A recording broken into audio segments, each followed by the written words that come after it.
یا ایھا الذین آمنوا لا ترفعوا اصواتکم فوق صوت النبی، لوگوں اپنی آوازوں کو نبی کی آواز سے بلند نہ کرنا، ولا تجہروا لہ بالقول کجہر بعضکم لبعض ان تحبط اعمالکم وانتم لا تشعرون، لوگوں جس طریقے سے تم آپس میں ایک دوسرے کے لیے آوازیں بلند کرتے ہو، ایک دوسرے کو پکارتے ہو، اس طریقے سے نہ پکار، جس طریقے سے تم اپنے دوستوں کو، اپنے ساتھیوں کو، اپنے رشتہ داروں کو، اپنے بھائیوں کو، اپنے چھوٹوں کو، اپنے بڑوں کو پکارتے ہو، میرے نبی کو ایسے مخاطب نہ کر۔ ولا تجہروا لہ بالقول کجہر بعضکم لبعض، جیسے تم ایک دوسرے کو پکارتے ہو میرے نبی کو نہ پکار۔ کیوں؟ کہیں ایسا نہ ہو ان تحبط اعمالکم وانتم لا تشعرون، کہیں تمہارے عمل، تمہاری تہجدیں، تمہاری ریاضتیں اور تمہاری عبادتیں، تمہارے صدقہ و خیرات اور رزق و اذکار سارے کے سارے تباہ نہ کر دیے جائے اور تمہیں پتہ بھی نہ چلے، تمہیں معلوم بھی نہ ہو۔ میرے نبی کی بے ادبی اور سوء ادب اور گستاخی اور آپ کی اہانت اتنا بڑا جرم ہے کہ انسان کی ساری زندگی کی ریاستوں کے اوپر پانی پھیر دیا جائے گا، انہیں ختم کر دیا جائے گا اور حباب منصورہ کر دیا جائے گا، گویا کہ ہے ہی نہیں۔ ایسا نہ کرنا، میرے نبی کا ادب جو ہے وہ ملحوظ خاطر رکھ۔ اور جانتے ہیں یہ آیت کب نازل ہوئی؟ صحیح بخاری میں موجود ہے، صحیح مسلم میں موجود ہے، دوسری احادیث کی کتاب میں موجود ہے۔ کائنات کے دو بہترین فرد، بلکہ نبی کے بعد امتیوں میں سے سب سے افضل انسان ابو بکر صدیق رضی اللہ تعالیٰ عنہ، عمر فاروق رضی اللہ تعالیٰ عنہ، جن جیسا مائی کے کسی ماں نے لال جو ہے وہ جنم نہیں دیا۔ نبیوں کے بعد امتیوں میں سے ان دونوں فردوں جیسا کوئی فرد اس کائنات میں موجود نہیں۔ یہ دونوں بیٹھے ہوئے تھے، نبی کریم صلی اللہ علیہ وسلم کے پاس ایک قبیلہ آیا، ایک قافلہ آیا بنو تمیم کا، انہوں نے درخواست کی یا رسول اللہ کوئی بندہ امیر بنا کر بھیج دیں۔ ابو بکر صدیق کہنے لگے قعقاع بن معبد کو بنا دیجئے، عمر رضی اللہ تعالیٰ عنہ کہنے لگے اقرع بن حابس تمیمی کو بنا دیجئے، ایک نے کہا فلاں کو بنا دو، دوسرے نے کہا فلاں کو بنا دو۔ ابو بکر کہنے لگے عمر ہمیشہ آپ میری مخالفت کرتے ہو؟ عمر کہنے لگے میں نے کبھی آپ کی مخالفت نہیں کی۔ فارتفعت اصواتهما، اسی بات میں ان دونوں کی آوازیں بلند ہو گئی، اسی اثناء میں آپس میں جھگڑتے ہوئے۔ نبی کے ساتھ کوئی جھگڑا نہیں، نبی کی کوئی توہین نہیں ہے، نبی کی کوئی گستاخی نہیں ہے، آپس میں بات چیت کر رہے ہیں۔ یا رسول اللہ میری رائے یہ ہے ایسا کر لیں، عمر کہتے یا رسول اللہ میری رائے یہ ہے ایسا کر لیں۔ پھر دونوں آپس میں بات چیت کرنا شروع ہو گئے، تم میری مخالفت کرتے ہو؟ وہ کہتا نہیں میں نے مخالفت نہیں کی۔ آوازیں بلند ہو گئی۔ اللہ تبارک و تعالیٰ نے یہ سورت حجرات کی آیتیں جو ہے وہ نازل فرمائی۔ یا ایھا الذین آمنوا، اے ایماندار لوگو، باقی بالعموم اس میں شامل ہے اور بالخصوص ابو بکر اور عمر رضی اللہ تعالیٰ عنہما وارضا۔ اے ابو بکر اور عمر، لا ترفعوا اصواتکم فوق صوت النبی، نبی موجود ہو تو نبی کی آواز سے بلند آواز نہ کیا۔ ولا تجہروا لہ بالقول کجہر بعضکم لبعض ان تحبط اعمالکم وانتم لا تشعرون۔ ابو بکر تو نبی پہ سب کے اوپر سب سے پہلے ایمان لایا، عمر تیرے ایمان لانے سے دین اور اسلام میں حق اور باطل میں امتیاز پیدا ہوا، دنیا کو پتہ چلا کہ اسلام کیا ہوتا ہے۔ بہت بڑی نیکی ہے، بہت بڑا مقام ہے، لیکن نبی کی گستاخی جو ہے وہ اس سے بڑی ہے، اور نبی کی گستاخی کی وجہ سے کہیں تمہارے عمل تباہ و برباد نہ ہو۔ ایسا نہ کرو، آپ کے قریب اپنی آواز کو بلند نہ کرو، تمہارے عمل کہیں تباہ و برباد نہ ہو جائیں۔ یہ ابو بکر اور عمر کا معاملہ ہے تو میرا اور آپ کا معاملہ۔ نبی کی گستاخی کا انسان تصور بھی نہیں کر سکتا، کرنا تو بڑی دور کی بات ہے۔ اور ابو بکر اور عمر رضی اللہ تعالی نے جان بوجھ کر ایسا نہیں کیا، اتفاقاً ایسے ہو بیٹھے بیٹھے بات چیت چلنے کے لیے اور لڑائی جھگڑا شروع ہو گیا اور آواز تھوڑی سی بلند ہو گئی، اتفاقاً ایسا ہوا، جان بوجھ کر نہیں کیا۔ اللہ کریم نے پوری امت کو متنبع کر دیا، اپنی آواز کو نبی کی آواز سے بلند نہ کرنا، کہیں اعمال جو ہے وہ تباہ و برباد۔ پھر ان آیات کا اتنا اثر ہوا، ایسا اثر ہوا عمر فاروق رضی اللہ تعالیٰ عنہ بات کرتے، نبی کریم صلی اللہ علیہ وسلم کو پتا نہ چلتا عمر نے کیا کہا. پھر آپ پوچھتے عمر دوبارہ بتلاؤ کیا کہا، حتی یستفہمہ، دوبارہ پوچھتے تو پھر پتا چلتا عمر نے یہ بات کی ہے. اتنی آہستہ آواز میں بات کرتے، وہ نبی کا ایسا ادب کرنے والے لوگ تھے.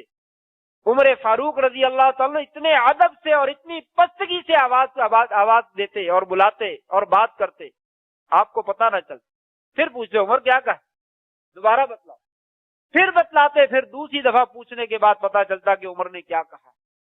یہ ادب اللہ تبارک و تعالیٰ نے اپنے نبی کی امت کو جو ہے وہ سکھلایا. اور یہ آیت جب نازل ہوئی، ایک اور واقعہ موجود ہے، صحیح بخاری ہی کا واقعہ ہے. یہ آیت تو اس کے بارے میں نازل ہوئی، لیکن ایک اور صحابی وہ سمجھتا رہا یہ آیتیں میرے بارے میں نازل ہوئی ہیں. ثابت ابن قیس رضی اللہ تعالیٰ عنہ، بہت بھاری آواز تھی ان کی، خطیب تھے، بہت بڑے واعظ تھے، ان کی آواز اونچی تھی. وہ جب یہ آیتیں سنی انہوں نے، وہ اپنا جلی بسترا پکڑا اور اپنے گھر میں جا کر بیٹھ. کچھ وقت گزرا، نبی کریم صلی اللہ علیہ وسلم نے دیکھا کہ ثابت ابن قیس محفل میں نظر نہیں آتے. آپ نے صحابہ سے پوچھا کیا مسئلہ ہے، وہ بیمار ہے، وہ سفر پہ ہے، وہ مجھے مسجد میں نظر کیوں نہیں آتے؟ ایک صحابی کہنے لگے یا رسول اللہ میں آپ کو خبر دیتا ہوں. گئے، ان کے گھر میں گئے، ان سے پوچھا کیا ماجرا ہے، آپ باہر کیوں نہیں نکلتے؟ کہا ثابت ابن قیس ہلاک ہو گیا. ثابت ابن قیس کی آواز سب سے اونچی ہے، میں تو نبی کی محفل میں اپنی آواز کو بلند کرتا رہا ہوں، مجھ سے تو آہستہ بولا ہی نہیں جاتا، میں ہلاک ہو گیا، اللہ نے تو ہمارے عمل برباد کر دیے، میں تو جہنم میں چلا گیا، میرا شمار تو جہنمیوں میں سے ہے، میں کیسے باہر چلا جاؤں؟ وہ گھر میں بیٹھے رو رہے ہیں. نبی کریم صلی اللہ علیہ وسلم کے پاس یہ صحابی آیا اور سارا قصہ بتلا دیا. یا رسول اللہ یہ آیتیں نازل ہوئی ہیں، وہ سمجھ رہے ہیں کہ میں نے اپنی آواز کو آپ کی آواز سے بلند کیا، میں تو ہلاک ہو گیا، میرے عمل برباد ہو گئے. آپ نے فرمایا جاؤ اس کو جا کر خوشخبری دو، ثابت ابن قیس جو ہے وہ جہنمیوں میں سے نہیں ہے بلکہ وہ جنتیوں میں سے. ثابت ابن قیس جو ہے وہ جہنمی نہیں ہے، وہ جنتیوں میں سے ہے، اور اسے کہیے یہ آیت تیرے بارے میں نازل نہیں. صحابہ اکرام اس قدر ادب کرتے کہ طبی طور پر آواز بلند ہے، آہستہ آواز ہوتی نہیں. وہ آدمی سمجھتا ہے کہ میں نے بلند آواز سے گفتگو کی اور میرے عمل جو ہے وہ برباد ہو گئے.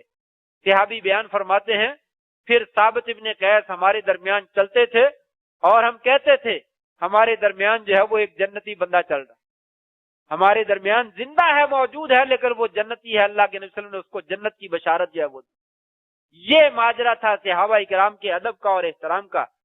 حضرت عمر رضی اللہ تعالیٰ عنہ مسجد نبوی میں موجود ہے، دیکھتے ہیں دو آدمی جو ہے وہ آپس میں بات چیت کر رہے ہیں اور بلند آواز سے بات کر رہے ہیں.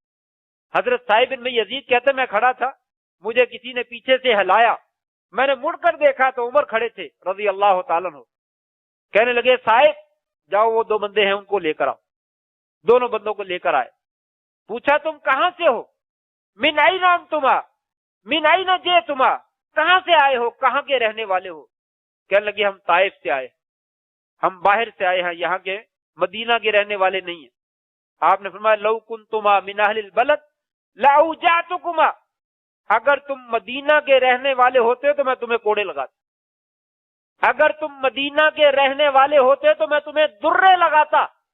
تمہیں پتہ نہیں ہے مسجد نبوی صلی اللہ علیہ وسلم میں تم موجود اور اپنی آوازوں کو بلند کر رہے ہو، یہاں پہ تمہاری آوازیں بلند ہو رہی ہیں، اور یہ نبی کریم صلی اللہ علیہ وسلم کی مسجد ہے اور یہاں پہ آواز کو بلند کر رہے ہو. تم سفر سے آئے ہو، مسافر ہو، اجنبی ہو، میں تمہیں کچھ نہیں کہتا، اگر تم اہل مدینہ میں ہوتے تو میں تجھے ضرور کوڑے لگاتا. یہ صحابہ کرام نے جو ہے وہ ادب کیا. امام مالک رحمہ اللہ، خلیفہ ابو جعفر وقت کا بادشاہ ہے، کسی مسئلے پہ مدینہ میں آئے، امام مالک سے مناظرہ کرنا شروع کر دیا کہ آپ تو یہ فتویٰ دیتے ہیں، آپ تو ایسی باتیں کرتے ہیں. امام مالک رحمہ اللہ فرمانے لگے مسئلہ ضرور پوچھے، بات چیت ضرور کرے. امیر المومنین یہ مسجد رسول صلی اللہ علیہ وسلم ہے، اس میں مناظرے کی شکل میں آوازوں کو بلند نہ کیجیے، میں آپ کا ادنا سا غلام، میں آپ کا رعایا میں سے ایک فرد ہوں، آپ امیر المومنین ہیں، آپ کا بہت اونچا مقام ہے، بات کیجئے، بحث کیجئے، مناظرہ کیجئے، لیکن مسجد رسول میں اپنی آواز کو بلند نہ کیجئے۔ آپ کو معلوم ہے اللہ تبارک و تعالیٰ نے قرآن مجید میں 3 ٹکڑے ذکر کیے، 3 آیتوں کے قطعات ذکر کیے۔ ایک قطعے میں فرمایا لا ترفعوا اصواتکم فوق صوت النبی، اللہ نے یہ ادب سکھایا۔ امام مالک فرماتے ہیں اے خلیفۃ المسلمین امیر المومنین، اللہ نے ادب سکھلایا ہے، نبی کی موجودگی میں نبی کی آواز سے بلند آواز نہ کرو، آپ نبی کی مسجد میں موجود اور نبی کی قبر قریب ہے موجود، آپ اپنی آواز کو بلند نہ کرو، یہ ادب سیکھو۔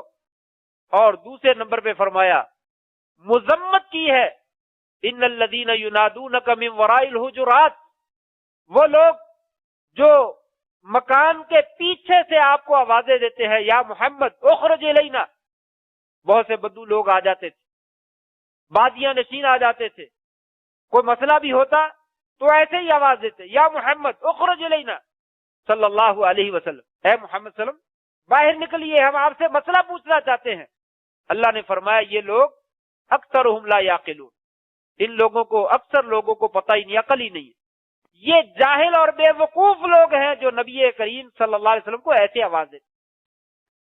اور وہ لوگ ان الذین یغضون اصواتهم عند رسول اللہ، تیسرے نمبر پہ اللہ نے تعریف فرمائی وہ لوگ جو اپنی آوازوں کو نبی کی موجودگی میں، نبی کی آواز کی موجودگی میں پست رکھتے ہیں، اولئک الذین امتحن اللہ قلوبهم للتقوی، یہ وہ لوگ ہیں جو نبی کا ادب کرتے ہیں، اللہ تبارک و تعالیٰ نے ان کے دلوں کو تقوی کے لیے منتخب فرما لیا، ان کو متقی بنا دیا، پرہیزگار بنا دیا، یہ اصل پرہیزگار ہیں جو نبی کا صحیح ادب کرتے ہیں، احترام کرتے ہیں اور اپنی آوازوں کو نبی کی آواز سے پست کرتے ہیں۔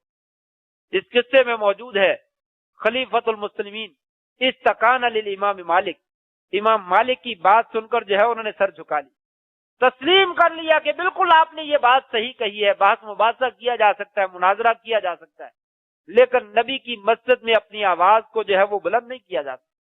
اور یہ ایک امام نہیں ہے، 20 امام اور ائمہ موجود ہیں، امام ابن العربی ہیں، امام ابن عطیہ ہیں، شیخ ابن عثیمین ہیں، اور اسی طریقے سے امام قرطبی ہیں اور دوسرے مفسرین اور شارحین، ان لوگوں نے اپنی اپنی کتابوں میں لکھا لوگوں جس طریقے سے نبی کریم صلی اللہ علیہ وسلم کی زندگی میں آپ کا ادب ضروری ہے، آپ کے انتقال کے بعد، دنیا سے چلے جانے کے بعد آپ کی مسجد میں اور آپ کی قبر کے نزدیک بھی آپ کا احترام جو ہے وہ اتنا ہی ضروری، سیم وہی احترام جو ہے وہ ضروری ہے۔ آپ کی حرمت جیسے زندگی میں تھی، فوت ہونے کے بعد بھی آپ کی حرمت اسی طریقے سے جو ہے وہ باقی ہے، آپ کی حرمت میں اور آپ کے احترام میں ذرہ برابر فرق نہیں ہے۔ جو آدمی آپ کی زندگی میں آپ کی آواز سے اپنی آواز کو بلند کرتا ہے اور دوسرا جو آپ کے فوت ہونے کے بعد آپ کی قبر کے پاس آپ کی مسجد میں آپ کے اوپر آواز بلند کرتا ہے، ائمہ نے کہا دونوں میں کوئی فرق نہیں، دونوں میں کوئی فرق نہیں ہے، دونوں کا عمل ایک جیسا ہے۔ انہیں اللہ سے ڈرنا چاہیے، اللہ تبارک و تعالیٰ ان کے اعمال جو ہے وہ کہیں تباہ و برباد نہ کر، ان کو ضائع نہ کر دے اور اس کو انسان کو جو ہے وہ جہنمیوں میں شامل نہ کر دے۔ اس لیے کہا آپ کی آواز سے اپنی آواز کو بلند نہ کرو۔ امام خطیب بغدادی نے تو کمال ہی کر دیا، فرمایا لوگوں اللہ کریم نے قرآن مجید میں جس طریقے سے کہا وَإِذَا قُرِئَ الْقُرْآنُ فَانصِتُوا لَعَلَّكُمْ تُرْحَمُونَ، لوگوں جب قرآن پڑھا جائے تو خاموش رہو، خاموشی سے سنو تاکہ تمہارے اوپر رحم کیا جائے، اپنی آوازوں کو بلند نہ کرو، شور نہ کرو، خاموشی سے قرآن سنو۔ فرمایا اسی طریقے سے نبی کریم صلی اللہ علیہ وسلم کی حدیث پڑھی جائے، آپ کا قول بیان کیا جائے، آپ کا فرمودات، آپ کے فرمودات کو بیان کیا جائے، آپ کے ارشادات عالیہ کو بیان کیا جائے۔ فرمایا اسی طرح خاموش رہنا ضروری ہے جیسے قرآن کی تلاوت کے وقت خاموش رہنا ضروری ہے۔ آپ کی قبر ہی نہیں، آپ کی حدیث بیان کی جائے، اسی طریقے سے خاموش رہنا چاہیے جیسے قرآن مجید کی تلاوت کے وقت خاموش رہنا چاہیے۔ فرمایا اگر کوئی آدمی حدیث بیان کی جانے کے وقت اپنی آواز کو بلند کرتا ہے، گویا کہ وہ ایسے ہی ہے نبی کریم صلی اللہ علیہ وسلم کی آواز سے اپنی آواز کو بلند کرتا ہے۔ اور امام ابن القیم رحمہ اللہ نے تو کمال کر دیا، کہا لوگوں اللہ تعالیٰ نے اور اللہ کے نبی نے دونوں نے ہمیں بتلایا نبی کی آواز سے اپنی آواز کو بلند نہ کرو، نبی کی آواز سے اپنی آواز کو بلند نہ کرو۔ جو آدمی اپنی رائے کو، اپنی عقل کو، اپنے عمل کو نبی کی رائے سے، نبی کے قول سے، نبی کے فعل سے اور نبی کے عمل سے آگے بڑھاتا ہے، اس کے عملوں کے برباد ہونے میں کوئی شک نہیں۔ بڑی بات کہی، ذرا سمجھنے والی ہے۔ فرمایا لوگوں جو اپنی صرف آواز کو بلند کرتا ہے، نبی بھی بات کر رہے ہیں اور یہ بھی بات کر رہا ہے، اس کی آواز جان بوجھ کر اگر آپ کی آواز سے بلند ہو جاتی ہے، فرمایا اس بندے کے عمل تباہ و برباد ہو جاتے ہیں۔ اور اگر وہ آدمی نبی کریم صلی اللہ علیہ وسلم کی ایک سنت ہے، آپ کا ایک عمل ہے، آپ کا ایک قول ہے، آپ کا ایک فرمان ہے، وہ اس کے مقابلے میں اپنا قول پیش کرتا ہے، اپنا فرمان پیش کرتا ہے، اپنی رائے پیش کرتا ہے، اپنی عقل پیش کرتا ہے، فرمایا اس کے عمل کے برباد ہونے میں تو کوئی شک ہی نہیں، کوئی شبہ ہی نہیں۔ جہاں آپ کی بات آ جائے، آپ کی ذات کے مقابلے میں کوئی ذات پیش نہیں کی جا سکتی، آپ کی بات کے مقابلے میں کسی کی بات کو پیش نہیں کیا جاتا۔ لہذا تمام اہل اسلام کے لیے، تمام مسلمانوں کے لیے، تمام مومنوں کے لیے ضروری ہے آپ صلی اللہ علیہ وسلم کی زندگی کی حالت میں بھی آپ کا ادب کرے اور فوت ہونے کے بعد بھی آپ کا ادب کرے، آپ کی مسجد کے قریب جا کر بھی آپ کا ادب کرے اور آپ کی قبر کے قریب جا کر بھی ادب کرے۔ پچھلے دنوں جو حادثہ پیش آیا اور مسجد نبوی میں شور شرابہ کیا گیا، کسی نے بھی کیا، کسی جماعت سے ہماری کوئی وابستگی نہیں ہے، کوئی بھی سیاسی پارٹی ہو، جس کے ایما پر بھی ہوا، جس نے بھی کیا، اس نے انتہائی ظلم کیا ہے اور نبی کریم صلی اللہ علیہ وسلم سے دشمنی کا ثبوت فراہم کیا۔ آپ صلی کی مسجد میں دنیاوی معاملے میں ہنگامہ کرنا اور شور شرابہ کرنا اور نعرے بازی کرنا، یقیناً یہ آپ کی گستاخی ہے، توہین ہے، ہم اس کی مکمل مذمت کرتے ہیں اور ایسے لوگوں سے برات کا اظہار کرتے ہیں اور ان کو درخواست پیش کرتے ہیں کہ اللہ تعالیٰ سے معافی مانگیں۔ آپ مجرم ہیں، یقیناً آپ نے بہت بڑا جرم کیا، اگر آپ معافی نہیں مانگتے تو قیامت کے دن آپ کے لیے توبہ کی گنجائش باقی نہیں رہے گی۔ اس لیے ان لوگوں سے درخواست ہے وہ اللہ کے حضور جو ہے وہ معافی کا نذرانہ پیش کرے اور معافی مانگے اور نبی کریم صلی اللہ علیہ وسلم کے ساتھ ادب کا معاملہ کرے اور گستاخی سے جب وہ اپنے آپ کو محفوظ رکھے۔ یہ آج کی میری پہلی بات تھی جو پچھلے دنوں ثانیہ ہوا ہے، اس کے اوپر انتہائی افسوس ہے اور انتہائی دکھ ہے کہ ایک مسلمان ہونے کے ناحیے سے، اہل پاکستان ہونے کے ناحیے سے بات جو ہے وہ اتنی دور تک چلی جاتی ہے کہ انسان کو مسجد نبوی کا بھی پاس نہیں ہے، آپ صلی اللہ علیہ وسلم کی قبر کا بھی پاس نہیں ہے، اور وہاں پہ جا کر جو ہے وہ دیگا مشتی کی جاتی ہے، شور شرابہ کیا جاتا ہے، لڑائی جھگڑا کیا جاتا ہے، جس کا کوئی مقصد ہی نہیں وہاں پہ کرنے کا۔ تو یہ انتہائی بڑا گھنونا اور خطرناک جرم ہے۔ ہم اس سے مطلبے کرتے ہیں کہ اپنی زندگی کو اور اپنی آخرت کو برباد نہ کیجیے، اللہ کے حضور توبہ کیجیے اور معافی مانگیے۔ یہ عمل جو ہے وہ ناقابل معافی جرم ہے، جب تک اس سے توبہ نہ کر لی جائے تب تک اللہ تبارک و تعالیٰ کے ہاں اس کی معافی نہیں ہو سکتی۔ ان تحبط اعمالکم وانتم لا تشعرون، تمہیں پتہ بھی نہیں چلے گا اللہ تبارک و تعالیٰ تمہارے سارے کے سارے عمل جو ہے وہ تباہ و برباد کر۔ دوسری بات جو ذرا عرض کرنا چاہتا تھا، وقت جو ہے وہ بیت گیا، بھائی جو ہے وہ تشریف لائے ہیں۔ میں نے خطبہ عید الفطر میں بھی ذکر کیا تھا کہ رمضان کا رب بھی وہی ہے جو شوال کا رب، رمضان میں بھی ایک ہی رب ہے اور شوال میں بھی ایک ہی رب، 12 مہینے ہمارا ایک ہی پروردگار ہے۔ اس رب نے نماز پڑھنے کا اور جمعہ پڑھنے کا صرف رمضان میں حکم نہیں دیا بلکہ تمام مہینوں میں حکم دیا۔ یا ایھا الذین آمنوا اذا نودی للصلاۃ من یوم الجمعہ فاسعوا، جمعے کی اذان کے لیے، جمعے کے لیے بلا لیا جائے، بھاگو دوڑو جلدی آ جاؤ۔ یہ رمضان کا حکم ہے، کسی آیت میں موجود نہیں رمضان میں آؤ، سب میں رمضان میں ہو غیر رمضان میں ہو کسی مہینے میں ہو جلدی آ جاؤ۔ عجیب بات ہے، رمضان میں ماشاءاللہ یہ ساری مسجد جو تھی وہ پہلی اذان کے وقت بھری ہوئی تھی اور آج 2-3 صفحے تھی، 4 صفحے تھی، آہستہ آہستہ جو ہے وہ آنا شروع ہوئے۔ بھئی جمعہ تو پڑھنا ہی پڑھنا ہے، ابھی تو ماشاءاللہ تشریف لے آئے، ابھی تو آئے ہیں، 5 منٹ پہلے آ جاؤ، 10 منٹ پہلے آ جاؤ، تاکہ اللہ تبارک و تعالیٰ کے ساتھ ہم نے جو عہد کیا ہے، میثاق کیا ہے، رمضان میں جو عبادت کر کے اپنی مضبوط اور بہترین بلڈنگ تعمیر کی ہے، اس کی حفاظت کر سکتے. ہم اپنے ہی حفاظت کرنا چاہتے ہیں، کسی اور کا فائدہ نہیں، ہمارا اپنا فائدہ ہے. تو وقت پہ تشریف لائیے، نمازوں سے بھاگیے نہیں. یہ نمازیں ہمارا فریضہ ہیں، ہمارے اوپر فرض العین ہے. روٹی ملے نہ ملے، شریعت کہتی ہے نماز پڑھو. روٹی بھی دے دے گا اللہ، کاروبار بھی دے دے گا، اس نے ذمہ لیا ہے. نماز کا اس نے ذمہ نہیں لیا، روٹی کا ذمہ لیا. اس نے کہا روٹی میں دوں گا، نماز تم لوگوں نے پڑھنی. نماز تمہارے اوپر فرض ہے. وما من دابۃ فی الارض الا علی اللہ رزقها. لوگوں میں زمین کے نیچے ہزاروں نہیں کروڑوں قسم کی مخلوقات ہے، سب کو رزق دیتے. تم تو عقل مند انسان ہو، میں نے بنایا، اپنے ہاتھ سے بنایا، تمہیں نہیں رزق دوں گا تو اور کس کو دینا. رزق ملے گا، اس لیے گھبرائیے نہیں. نماز سے نہ بھاگے، جمعے سے نہ بھاگے، وقت کی پابندی کریں، وقت کے اوپر تشریف لائیں. اس میں میرا نہیں فائدہ، میرے لیے تو ایک طرف بیٹھی ہو انشاءاللہ جمعہ میں نے تب بھی شروع کرنا، پوری مسجد بھری ہے تب بھی اسی وقت میں شروع کرنا. آخر میں بات کبھی تھوڑی سی لمبی ہو جاتی ہے، 1-2 منٹ اضافی ہو جاتے ہیں، اس کے لیے میں معذرت کر لیتا ہوں. عادت نہیں ہے اضافی ٹائم لینے کی، لیکن بات ہوتی ہے ضرورت کے تحت، اس لیے کرنا پڑ جاتی ہے، کر دیتا ہوں. وگرنہ میں بھی آپ وقت کی پابندی کریں، انشاءاللہ میں بھی وقت کی پابندی کروں. لیکن آدھی سے زیادہ مسجد وقت کی خلاف ورزی کرے تو یہ تو مناسب نہیں. اس لیے جمعہ کے لیے جب دوسری اذان ہو اس وقت انسان کو مسجد میں ہونا چاہیے. دوسری اذان کے وقت انسان مسجد میں موجود ہو، پھر اس کے بعد خطبہ سنے تو جمعے کا صحیح اجر ملتا ہے. اسی طریقے سے ہمیں نمازوں کی بھی پابندی کرنی چاہیے. اللہ تبارک و تعالیٰ جو ہے وہ ہمیں نیکی کے اعمال میں بڑھ چڑھ کر جو ہے وہ حصہ لینے کی توفیق نصیب فرمائے، اور اللہ کریم ہمیں اپنے نبی کا صحیح معنوں میں ادب اور احترام کرنے کی توفیق نصیب فرمائے، اور اس پر جو ایمان لانے کا حق ہے ان پر وہ ہمیں صحیح معنوں میں اللہ تعالیٰ ایمان لانے کی توفیق نصیب فرما دے. وآخر دعوانا ان الحمد للہ رب العالمین.